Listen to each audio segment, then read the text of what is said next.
Hello student.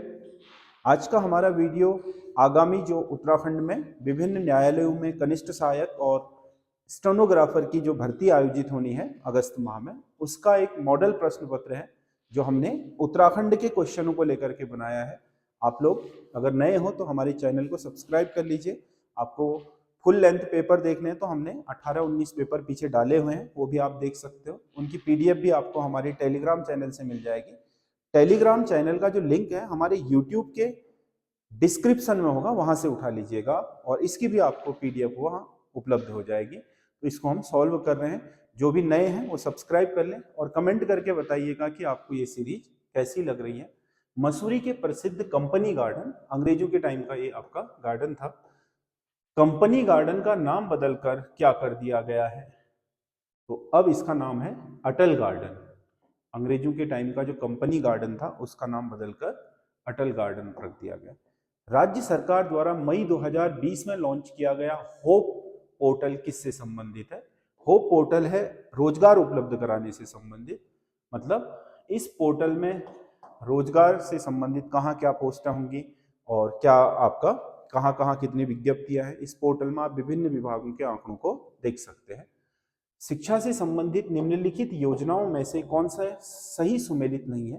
मुख्यमंत्री ज्ञान कोश योजना फरवरी 2022, ये सही नहीं है क्योंकि मुख्यमंत्री ज्ञान कोश योजना 2023 में आई है। और देवभूमि मुस्कान योजना ये आपका शिक्षा से संबंधित 2009 की है। पीएम पोषण योजना, मतलब जो पहले मिड डे मील कहलाता था, पीएम पोषण के नाम से जाना जाता है, सितंबर 2021 में आई है। तो ए 2 और 3 तो सही है, सुमेलित एक नहीं है केवल, तो केवल एक सुमेलित नहीं है, बाकी 2 और 3 सुमेलित हैं। अगला, हिमालय के पहले लाइब्रेरी विलेज मणिगु गांव के संबंध में निम्नलिखित कथनों पर विचार कर कूट की सहायता से सत्य विकल्प का चयन कीजिए। मणिगु गांव आपका रुद्रप्रयाग का एक गांव है जिसे लाइब्रेरी विलेज घोषित किया गया है पहला। यह उत्तरकाशी जिले में स्थित है, तो पहला ही इसका गलत हो गया है क्योंकि ये रुद्रप्रयाग में है। इसकी ऊंचाई समुद्र तल से 1664 मीटर है, ये बिल्कुल सही है। इस छोटे से गांव की मुख्य लाइब्रेरी पुस्तक तीर्थ के नाम से जानी जाती है। मुख्य जो लाइब्रेरी है वो पुस्तक तीर्थ के नाम से जानी जाती है, ये भी सही है। मणिगु गांव को पुस्तकालय गांव के रूप में पहचान दिलाने का श्रेय हमार गांव घर फाउंडेशन को दिया जाता है, तो ये भी सही है।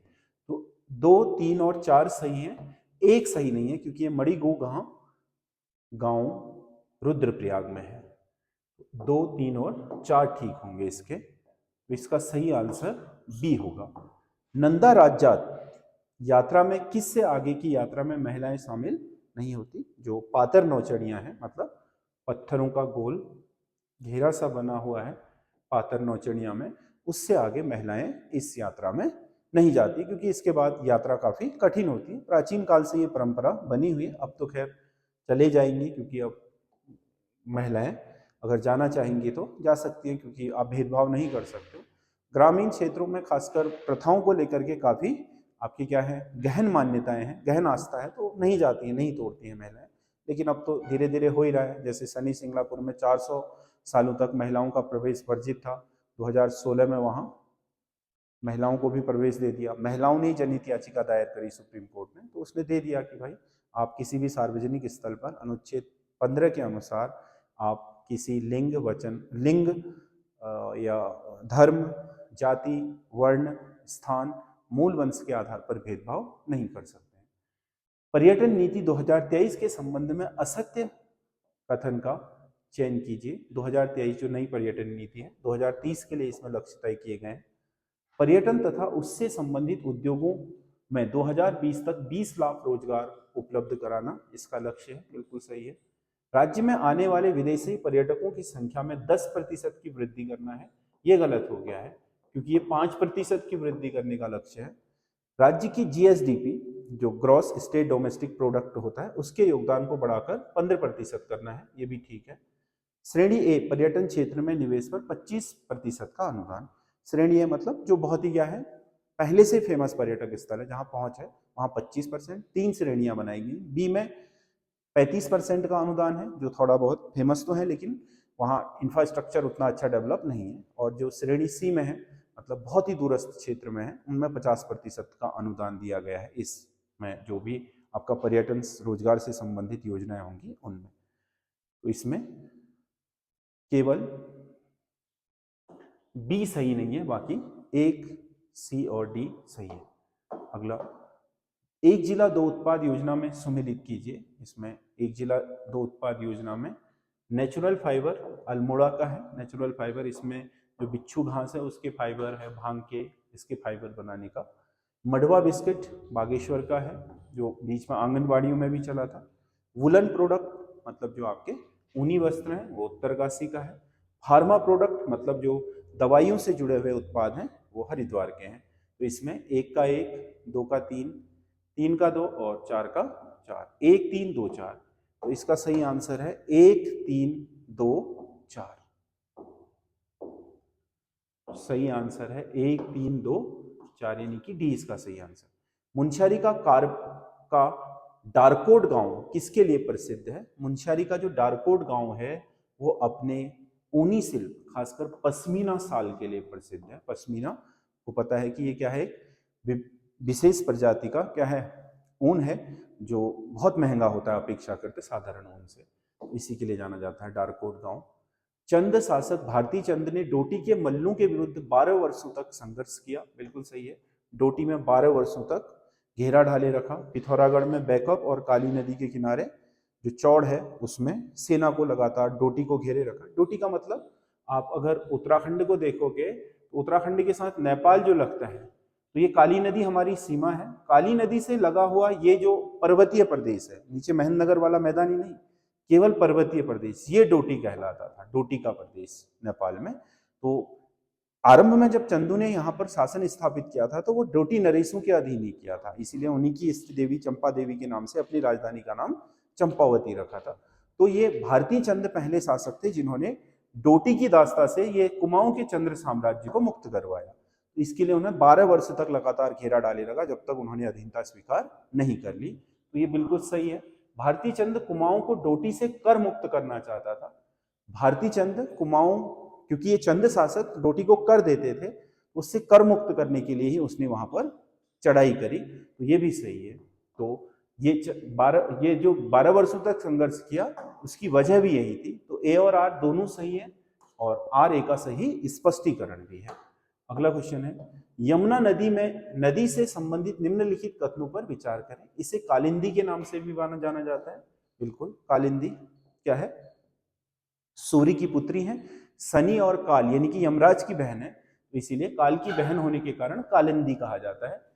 ऋषि गंगा और हनुमान गंगा इसकी दाईं ओर से मिलने वाली, दाईं से नहीं मिलती है, वो बाएं से मिलती है, तो ये गलत हो गया है।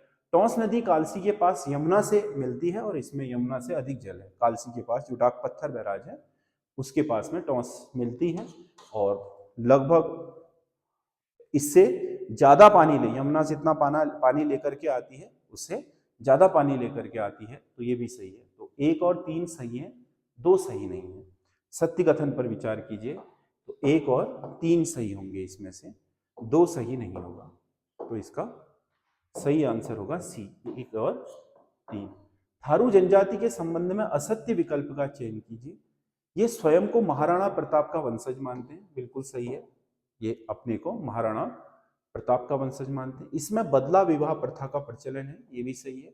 बदला मतलब तीन कठी बोलते हैं जिसे, मतलब जिस घर से बेटी ब्याह हो गए उसी घर में बेटे का विवाह भी करोगे, मतलब बेटे का विवाह जिस घर से लड़की लेकर के आओगे अपनी लड़की उस घर में दोगे, ये थी प्रथा। उत्तराखंड में पर्वतीय क्षेत्र की सबसे बड़ी जनजाति, नहीं पर्वतीय नहीं, तराई क्षेत्र की है, पूरी की पूरी जनजाति मैदानी है, ना कि पहाड़ों में। पहाड़ों में तो है ही नहीं थारू जनजाति। असत्य कथन ये हो गया। इसमें पक्की पौड़ी विवाह प्रथा, पक्की पौड़ी प्रथा विवाह पक्का करने की रस्म को कहा जाता है, ये ठीक है, तो इसका सी सही आंसर होगा। अगला, कत्यूरी काल में प्रभातार कौन थे? कत्यूर राजाओं के समय जो भूमि की पैमाइश करने वाले कर्मचारी होते थे उन्हें प्रभातार कहा जाता था। भूमि की नापजोक करने वाले अधिकारी प्रभातार, और जो भूमि का देखरेख करते थे, उसके विकास के लिए काम करते थे, उन्हें क्षेत्रपाल कहा जाता था। परमार वंश के शासक फतेह शाह के संदर्भ में निम्नलिखित कथनों में से कौन से कथन सत्य हैं। फतेहपति शाह, इन्हें गढ़वाल का शिवाजी भी कहा जाता है, बिल्कुल सही है। फतेहपति शाह को गढ़वाल का शिवाजी कहा जाता है। इनके दरबार में नवरत्न सुशोभित होते थे, ये भी सही है। नवरत्न रखने की प्रथा शुरू करी गढ़वाल दरबार में। फतेह शाह कर्ण पुस्तक की रचना स्वयं फतेहपति शाह ने की थी, ये गलत है, ये जटाशंकर ने की थी। फतेह शाह कर्ण जटाशंकर द्वारा लिखा गया है, ना कि खुद फतेहपति शाह द्वारा, तो ये कथन गलत है। तो इसमें से सत्य कथन का चयन करना है, तो 1 और 2 सत्य है, 3 सत्य नहीं है, तो इसका सी सही आंसर होगा। अगला क्वेश्चन है, निम्नलिखित में से कौन सा एक संरक्षित क्षेत्र उत्तराखंड का पहला रामसर क्षेत्र बना? रामसर मतलब 1971 में दुनिया के महत्वपूर्ण दलदलीय और नम क्षेत्रों को संरक्षित करने के लिए ईरान में एक रामसर नामक सिटी में समझौता हुआ था, जिसे रामसर समझौता कहा जाता है। तो उसमें दुनिया भर की, जैसे आपकी हेरिटेज साइट होती है यूनेस्को की, वैसे वो नम क्षेत्रों को, मतलब 6 मीटर से जहां पानी कम होता है और वर्ष भर दलदलिया या पानी भरा रहता है, तो ऐसे क्षेत्रों को हम नम क्षेत्र या फिर आपका वेटलैंड बोलते हैं।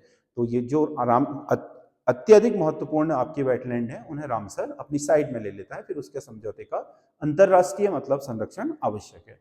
तो ये जो आपका रामसर साइट है, उत्तराखंड में पहली रामसर साइट बनी है आसन रिजर्व संरक्षण, जो आपका देहरादून में आसन बैराज है, उस पर जो संरक्षण आरक्षित है ना, यानी कि जो रिजर्व संरक्षित किया गया है, उसे पहला वेटलैंड घोषित किया है रामसर ने। वैसे तो वेटलैंड बहुत सारे हैं। आर्कियोलॉजी ऑफ कुमाऊं नामक पुस्तक में कांति प्रसाद नौटियाल ने कुषाणु का प्रमुख नगर किसे बताया? कुषाणु का प्रमुख नगर बताया था इन्होंने गौबिसाण को। गौबिसाण मतलब काशीपुर में जो गौबिसाण का टीला है, उसे कुषाणु का प्रमुख नगर बताया था। गोरखाकालीन शब्दावलियों को सुमेलित कीजिए। गोरखा काल में विचारी न्यायाधीश को कहा जाता था, विचारी न्यायाधीश को कहा जाता था। बलि का मतलब होता था गोरखों द्वारा कर वसूल करने के लिए बनाए गए नियमों को बलि कहते थे। मनोचौल गोरखे जो सेवा के बदले दी जाने वाली भूमि होती थी, जैसे रौत देते थे, यहाँ गोरखे जो रौत जैसी भूमि देते थे, उसे मनोचौल कहते थे।